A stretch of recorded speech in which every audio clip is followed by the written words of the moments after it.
Hi everyone. ನಾನಿವತ್ತು ಈ ಒಂದು ವಾಕ್ಯೂಮ್ ಕ್ಲೀನರ್ನ ಆರ್ಡರ್ ಮಾಡಿ ತರಿಸಿರುವಂಥದ್ದು. ಇದು ನಮಗೆ ಎರಡು ವೇ ವರ್ಕ್ ಆಗುತ್ತೆ. ಒಂದು USB ಮುಖಾಂತರ ಚಾರ್ಜ್ ಮಾಡುವಂಥದ್ದು ಮತ್ತು ಇನ್ನೊಂದು ಚಾರ್ಜ್ ಮಾಡಿ ಯೂಸ್ ಮಾಡುವಂಥದ್ದು. ಇದಕ್ಕೆ ಸಿ ಕೇಬಲ್ ಒಂದು ಕೊಟ್ಟಿದ್ದಾರೆ ಚಾರ್ಜ್ ಮಾಡೋದಕ್ಕೆ. ಅದನ್ನು ನಮ್ಮ ಮೊಬೈಲ್ ಅಡಾಪ್ಟರ್ ಮುಖಾಂತರ ಇದನ್ನು ಚಾರ್ಜ್ ಮಾಡಿ ಕೂಡ ಯೂಸ್ ಮಾಡ್ಬೋದು. ಸೊ ಈ ಬಾಕ್ಸ್ ಒಳಗಡೆ ಏನಿದೆ ಅನ್ನೋದನ್ನು ನಾವು ನೋಡೋಣ. ಈ ಬಾಕ್ಸ್ ಒಳಗಡೆ ನಮಗೆ ಒಂದು ವಾಕ್ಯೂಮ್ ಮಿಷಿನ್ ಕೊಟ್ಟಿರ್ತಾರೆ, ಅದೇ ಥರ ಒಂದು ಡಸ್ಟ್ಬಿನ್ ಕೊಟ್ಟಿರ್ತಾರೆ, USB ಕೇಬಲ್ ಕೊಟ್ಟಿರ್ತಾರೆ, ಮತ್ತು ಅದರೊಳಗಡೆ ಬೇಕಾಗಿರುವಂಥ ಕೆಲವೊಂದು ಕನೆಕ್ಟರ್ಸ್ ಏನಿದೆ ಈ ಥರದ್ದು ಕೂಡ ಕೊಟ್ಟಿರ್ತಾರೆ. ಸೊ ಇದು ಕೂಡ ಅದರಲ್ಲಿ ಕೊಟ್ಟಿದ್ದಾರೆ. ಸೊ ಇದನ್ನು ಯೂಸ್ ಮಾಡೋದು ಹೇಗೆ ಅಂತ ಹೇಳಿದಾಗ ಇದನ್ನು ಈ ಥರ ಫಿಕ್ಸ್ ಮಾಡೋವಂಥದ್ದು. ಹೀಗೆ ಫಿಕ್ಸ್ ಮಾಡಿ ಇದನ್ನು ಡೈರೆಕ್ಟಾಗಿ USB ಕೇಬಲ್ ವಾಕ್ಯೂಮ್ ಕ್ಲೀನರ್ ಏನಿದೆ ಅದಕ್ಕೆ ಡೈರೆಕ್ಟಾಗಿ ಕನೆಕ್ಟ್ ಮಾಡುವಂಥದ್ದು. ಸೊ ಇದು ಡಸ್ಟ್ಬಿನ್ನು.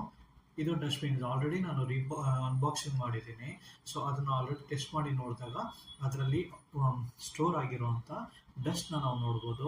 ಇದು ವೈಟ್ ಕಲರಲ್ಲಿ ಇದ್ದಿದ್ದು ಈಗ ನೋಡ್ಬೋದು ಎಷ್ಟು ಡರ್ಟಿ ಆಗಿದೆ ಅಂತ ಹೇಳ್ಬಿಟ್ಟು. ಸೊ ನಾನು ಆಲ್ರೆಡಿ ಟೆಸ್ಟ್ ಮಾಡಿ ನಾನು ತೋರಿಸ್ತಾ ಇರೋದ್ರಿಂದ ಇದು ಚೆನ್ನಾಗಿದೆ ಪ್ರಾಡಕ್ಟ್ ಅನ್ನೋದಕ್ಕೋಸ್ಕರ ನಾನು ತೋರಿಸ್ತಾ ಇರೋವಂಥದ್ದು. ನೋಡೋಣ ಇದು ಹೇಗೆ ವರ್ಕ್ ಆಗುತ್ತೆ ಅನ್ನೋದನ್ನು ಕೂಡ ನಾನು ನಿಮಗೆ ಎಕ್ಸ್ಪ್ಲೇನ್ ಮಾಡಿ ಅದನ್ನು ರಿವ್ಯೂ ಮಾಡಿ ನಿಮಗೆ ತೋರಿಸ್ತೀನಿ, ಟೆಸ್ಟ್ ಮಾಡ್ತೀನಿ. ಆ್ಯಕ್ಚುಲಾಗಿ ಇದನ್ನು ಟೆಸ್ಟ್ ಮಾಡಿದ್ರೆ ಇದು ವರ್ಕ್ ಆಗುತ್ತಾ ಹೇಗೆ ಅಂತ ಹೇಳ್ಬಿಟ್ಟು. ಸೊ ಇದೇ ನಾನು USB ಕೇಬಲ್ ಹೇಳಿದ್ನಲ್ಲ, ಈ ಒಂದು C ಟೈಪ್ USB ಕೇಬಲ್ ಕೊಟ್ಟಿರ್ತಾರೆ.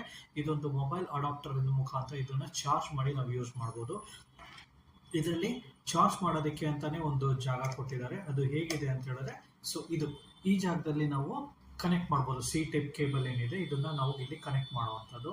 ಅದ್ರ ಜೊತೆಗೆ ನಾವು ಆನ್ ಮಾಡಿದಾಗ ನೀವು ನೋಡ್ಬೋದು ಎಷ್ಟು ಸೌಂಡ್ ಬರುತ್ತೆ ಅಂತ ಹೇಳ್ಬಿಟ್ಟು. ಇಲ್ಲಿ ಏನು ಲೈಟ್ಸ್ ಏನು ಕಾಣಿಸ್ತಿತ್ತು, ಇದು 4 ಲೈಟ್ಸ್ ಇದೆ. ಅದು 25%, 50%, 75% ಅಂದರೆ 100% ಅಂತ ಹೇಳ್ಬಿಟ್ಟು. ಅಂದರೆ ಅದ್ರ ಬ್ಯಾಟ್ರಿ ಎಷ್ಟಿದೆ ಇದರಲ್ಲಿ ಚಾರ್ಜ್ ಆಗಿದೆ ಅನ್ನೋದನ್ನು ತೋರಿಸ್ತಾ ಇರೋವಂಥದ್ದು. ಸೊ ಇದನ್ನು ಹೇಗೆ ಕನೆಕ್ಟ್ ಮಾಡಬೇಕು ಅಂತ ಹೇಳಿದಾಗ ನಾನು ಆಗಲೇ ಹೇಳ್ದಂಗೆ ಇದು ಡಸ್ಟ್ಬಿನ್.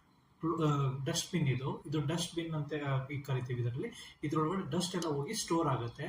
ಇದು ಬಂದ್ಬಿಟ್ಟು ಫಿಲ್ಟರು. ಈ ಫಿಲ್ಟರ್ನ ಹೀಗೆ ಒಳಗಡೆ ಫಿಕ್ಸ್ ಮಾಡಬೇಕು. ಇದನ್ನು ಫಿಕ್ಸ್ ಮಾಡಾದ್ಮೇಲೆ ಇಲ್ಲಿ ನಿಮಗೆ ಒಂದೊಂದು ಪಾಯಿಂಟ್ ಕೂಡ ಕ್ಲಿಯರ್ ಆಗಿ ಕೊಟ್ಟಿದ್ದಾರೆ. ಇದು ಆ ಒಂದು ಸರ್ಕಲ್ ಒಳಗಡೆ ಏನಿದೆ ಆ ಸರ್ಕಲ್ ಒಳಗಡೆ ಕ್ಲೀನಾಗಿ ಹೀಗೆ ಕೂತ್ಕೋಬೇಕು. ಸೊ ಕೂತ್ಕೊಂಡಾಗ ನೀವು ಎಷ್ಟೇ ಹೇಳಿದ್ರು ಕೂಡ ಅದು ಬರೋದಿಲ್ಲ ನಿಮಗೆ. ಸೊ ಇದು ಕ್ಲೀನಾಗಿ ಈ ಥರ ಕೂತ್ಕೋಬೇಕು. ನಿಮ್ಗೊಂದು ಅನ್ನಿಸ್ಬೋದು ಇದೊಂದು ಟಾಯ್ ಗನ್ ಥರ ಇದೆ ಅಂತ ಹೇಳ್ಬಿಟ್ಟು.